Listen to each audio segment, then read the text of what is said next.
The Gospel of Gold by G.S. Lewis. Chapter 18. Prison Visits. When the police actually arrived, Gold remembered nothing about being taken away.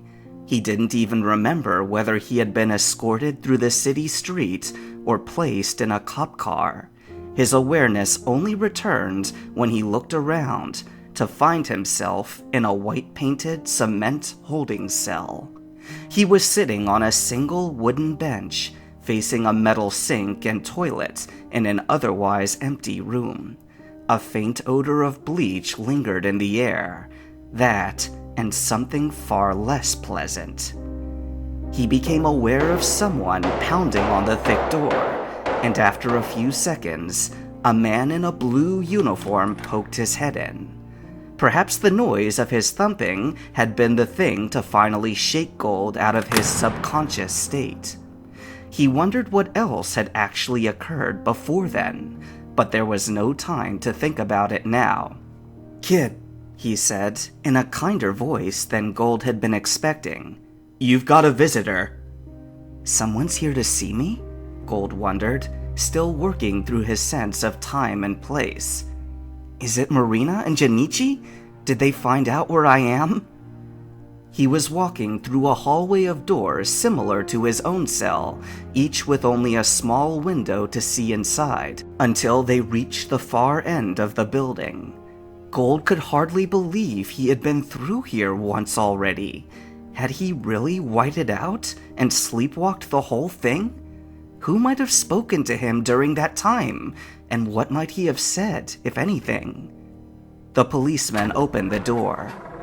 There in the room, seated on the other side of a table, was his father. "Dad!"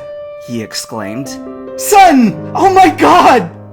Gold leapt forward, and his father stood up so fast that his chair toppled over behind him. They met in the middle of the room in a tight embrace, his father breathing loudly and choking back sobs. "It's you!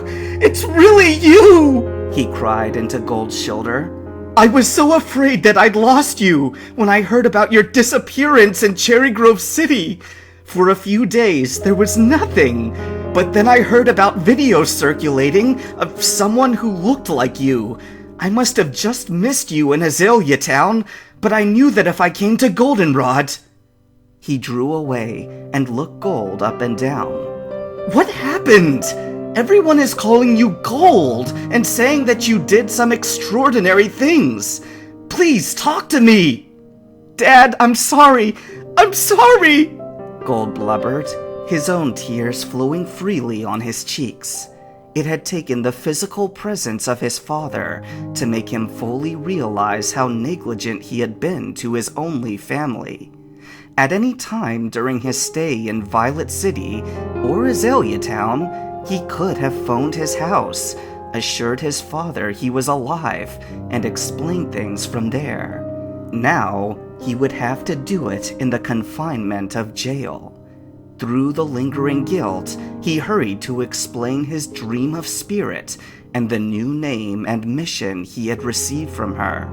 He noticed the guards at the door would occasionally break their stoic expressions with looks of bemusement or disbelief. His father, however, gazed at him with new wonder, as if truly seeing him for the first time. "All I'd ever wanted from this journey was to make you happy," Gold concluded as they sat across from each other at the provided table. "But it became something more. I hope you believe me on that." "Believe?" his father whispered, never once taking his eyes off him.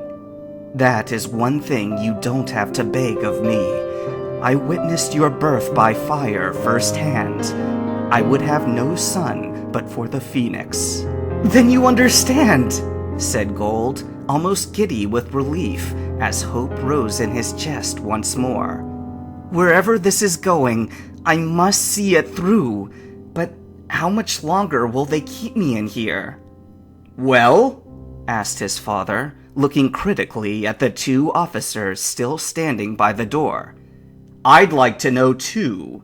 When are you going to let my boy go?"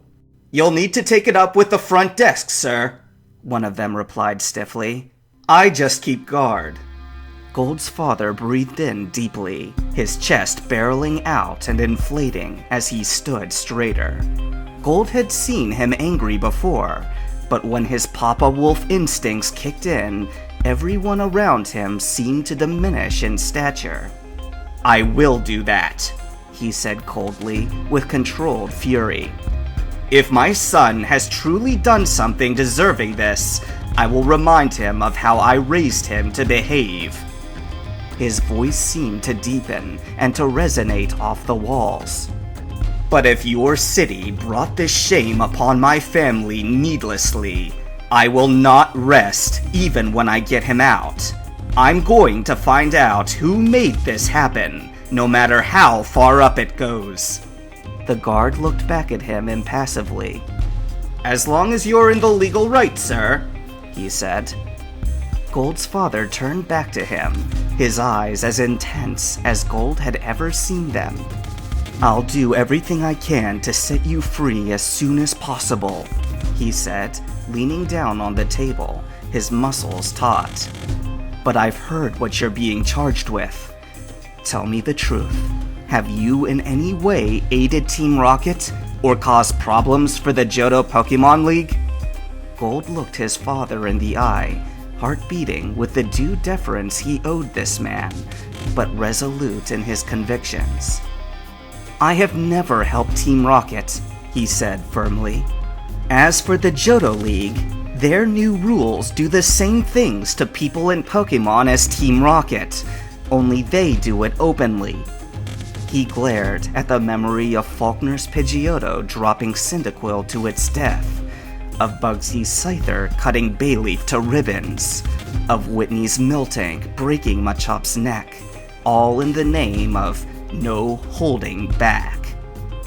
"Dad, you once taught me that I would know a tree by its fruit," he said. "I don't know whether this new league stuff happened gradually or all at once. All I know is that I've seen bad fruit come of it." His father looked at him closely, searchingly. "I think you mean well," he said slowly, "but I will need to learn more. And even if you're completely right, we live in an age where less and less of us can agree on what's truly right anymore. Be careful, son.